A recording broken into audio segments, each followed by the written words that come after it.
Hey guys, welcome to chapter 3 of The Bad Beginning. So, to summarize chapter 2, the Baudelaire orphans have met Count Olaf. They're in his house. So we get to find out more about Count Olaf and see if our first impressions of him were accurate. A lot of you guys noticed that he seemed really interested in the money that the Baudelaires have and that he certainly could be evil based on our text evidence. So we're going to read chapter 3, see if our first impressions were true.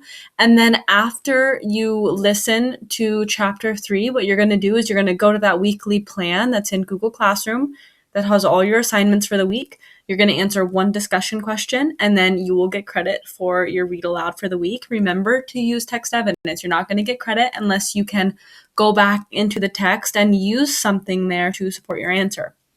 So we're going to read chapter 3 of The Bad Beginning. I don't know if you've ever noticed this, but first impressions are often entirely wrong.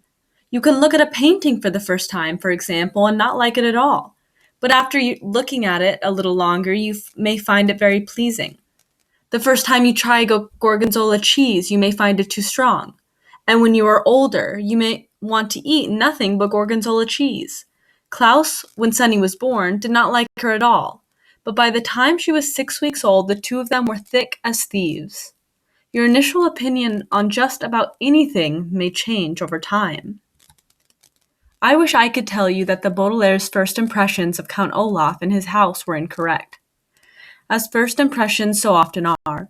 But these impressions, that Count Olaf was a horrible person and his house was a depressing pigsty, were absolutely correct. During the first few days after the orphans arrived at Count Olaf's, Violet, Klaus, and Sunny attempted to make themselves feel at home. But it really was no use. Even though Count Olaf's house was quite large, the three children were placed together in one filthy bedroom that had only one small bed in it. Violet and Klaus took turns sleeping in it, so that every other night one of them was in the bed and the other was sleeping on the hard wooden floor. And the bed's mattress was so lumpy it was difficult to say who was more uncomfortable. To make a bed for Sunny, Violet removed the dusty curtains from the curtain rod that hung over the bedroom's one window and bunched them together to form a sort of cushion, just big enough for her sister. However, without curtains over the cracked glass, the sun streamed through the window every morning, so the children woke up early and sore each day. Instead of a closet, there was a large cardboard box that had once held a refrigerator and would now hold the three children's clothes, all piled in a heap. Instead of toys, books, or other things to amuse the youngsters, Count Olaf had provided a small pile of rocks, and the only decoration on the peeling walls was a large and ugly painting of an eye, matching the one on Count Olaf's ankle and all over the house. But the children knew, as I'm sure you know, that the worst surroundings in the world can be tolerated if the people in them are interesting and kind. Count Olaf was neither interesting nor kind. He was demanding, short-tempered, and bad-smelling. The only good thing to be said for Count Olaf is that he wasn't around very often. When the children woke up and chose their clothing out of the refrigerator box, they would walk into the kitchen and find a list of instructions left for them by Count Olaf, who would often not appear until that nighttime. Most of the day he spent out of the house or up in a high tower, where the children were forbidden to go. The instructions he left for them were usually difficult chores, such as repainting the back porch or repairing the windows, and instead of a signature, Count Olaf would draw an eye at the bottom of the note. One morning his note read, "My theater troupe will be coming for dinner before tonight's performance. Have dinner ready for all 10 of them by the time they arrive at 7 o'clock. Buy the food, prepare it, set the table, serve dinner, clean up afterwards, and stay out of our way." Below there was the usual eye, and underneath the note was a small sum of money for the groceries. Violet and Klaus read the note as they ate their breakfast, which was gray and lumpy oatmeal Count Olaf left for them each morning in a large pot on the stove. Then they looked at each other in dismay. "None of us know how to cook," Klaus said. "That's true," Violet said. "I know how to repair those windows and how to clean the chimney, because those sorts of things interest me, but I don't know how to cook anything except toast.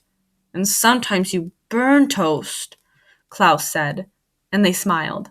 They were both remembering a time when the two of them got up early to make a special breakfast for their parents. Violet had burned the toast, and their parents, smelling smoke, had run downstairs to see what the matter was. When they saw Violet and Klaus looking forlornly at pieces of pitch black toast, they laughed and then made pancakes for the whole family. I wish they were here, Violet said. She did not even have to explain who she was talking about. She did not have to explain she was talking about their parents. They would never have let us stay in this dreadful place. If they were here, Klaus said, his voice rising as he got more and more upset, we would not be with Count Olaf in the first place. I hate it here, Violet. I hate this house. I hate our room. I have nothing to do all these chores, and I hate Count Olaf. I hate it too, Violet said, and Klaus looked at his older sister with relief. Sometimes just saying that you hate something and having someone agree with you can make you feel better about a terrible situation. I hate everything about our lives right now. We have to keep our chin up. This was an expression the children's father had used, and it meant try to stay cheerful. You're right, Klaus said, but it is very difficult to keep one's chin up when Count Olaf keeps shoving it down. Duck! Sunny shrieked, banging on the table with her oatmeal spoon. Violet and Klaus were jerked out of their conversation and looked once again at Count Olaf's note. Perhaps we could find a cookbook and read about how to cook, Klaus said. It shouldn't be that difficult to make a simple meal. Violet and Klaus spent several minutes opening and shutting Count Olaf's kitchen cupboards, but there weren't any cookbooks to be found. I can't say I'm surprised. We haven't found any books in this house at all. I know, Klaus said miserably. I miss reading very much. We must go out and look for a library sometime soon. But not today. Today we have to cook for 10 people. Suddenly, there was a knock on the front door. Violet and Klaus looked at one another nervously. Violet, Klaus, and Sunny walked slowly to the front door and peered through the peephole, which was in the shape of an eye. They were delighted to see Justice Strauss peering back at them and opened the door. Please forgive me for not stopping by sooner, Justice Strauss said as the Baudelaires stood awkwardly in the doorway. I wanted to see how you children were settling in, but I had a very difficult case in high court and it was taking up much of my time. What sort of case was it? Klaus asked. Having been deprived of reading, he was hungry for new information. I can't really discuss it, Justice Strauss said, because it's official business, but I can tell you it concerns a poisonous plant and illegal use of someone's credit card. Yika! Sunny shrieked, which appeared to mean, how interesting! Although, of course, there is no way that Sunny could understand what was being said. Justice Strauss looked down at Sunny and laughed. Yika indeed, she said, and reached down to pat the child on the head. Sunny took Justice Strauss's hand and bit it, gently. That means she likes you, Violet explained. She bites very, very hard if she doesn't like you, or if you want to give her a bath. I see, Justice Strauss said. Now then, how are you children getting on? Is there anything you need? The children looked at one another, thinking of all the things they desired. Another bed, for example, a proper crib for Sunny, curtains for the window in their room, a closet instead of a cardboard box. But what they desired most of all, of course, was not to be associated with Count Olaf in any way whatsoever. What they desired most was to be with their parents again, in their true home, but that, of course, was impossible. Violet, Klaus, and Sunny all looked down at the floor unhappily as they considered the question. Finally, Klaus spoke. Could we perhaps borrow a cookbook? He said. Count Olaf has instructed us to make dinner for his theater troupe tonight, and we can't find a cookbook in the house. Goodness, Justice Strauss said. Cooking dinner for an entire theater troupe seems like a lot to ask of children. Count Olaf gives us a lot of responsibility, Violet said. What she wanted to say was, Count Olaf is an evil man. Well, why don't you come next door to my house, Justice Strauss said, and find a cookbook that pleases you? The youngsters agreed and followed Justice Strauss out the door and over to her well-kept house. She led them through an elegant hallway smelling of flowers into an enormous room, and when they saw what was inside, they nearly fainted from delight. Klaus especially. The room was a library. Not a public library, but a private library. That is, a large collection of books belonging to Justice Strauss. There were shelves and shelves of them, on every wall from the floor to the ceiling, and separate shelves and shelves of them in the middle of the room. The only place where there weren't books was in one corner.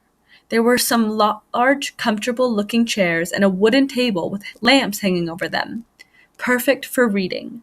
Although it was not as big as their parents' library, it was cozy, and the Baudelaire children were thrilled. My word, Violet said. This is a wonderful library.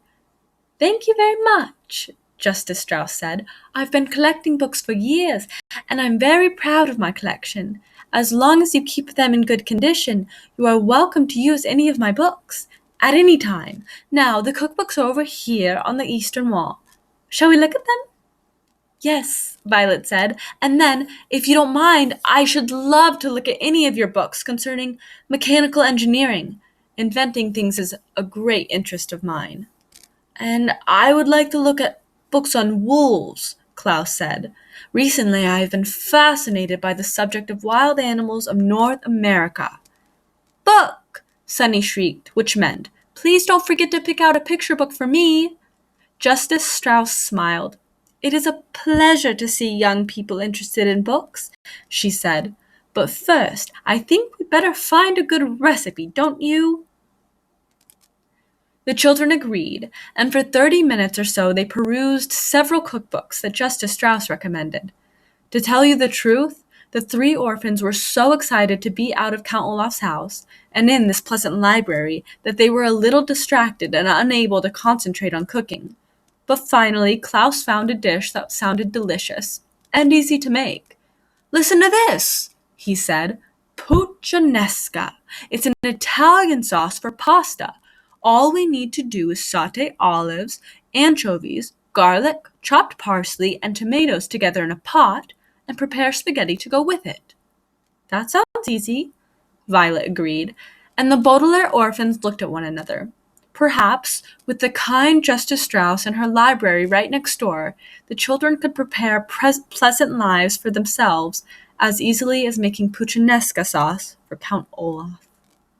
And that is the end of chapter 3. Remember to get credit for reading it. You just go into that weekly plan, do one discussion question, and there's also an option, if you want, to draw a scene from the chapter. So you can pick any scene. You can pick the scene with them searching for books in the library, for them reading the note. You could draw a picture of their room. Any scene in the chapter you can draw. Take a picture of it, and you can email it to me, and that can also be credit for you reading the read aloud.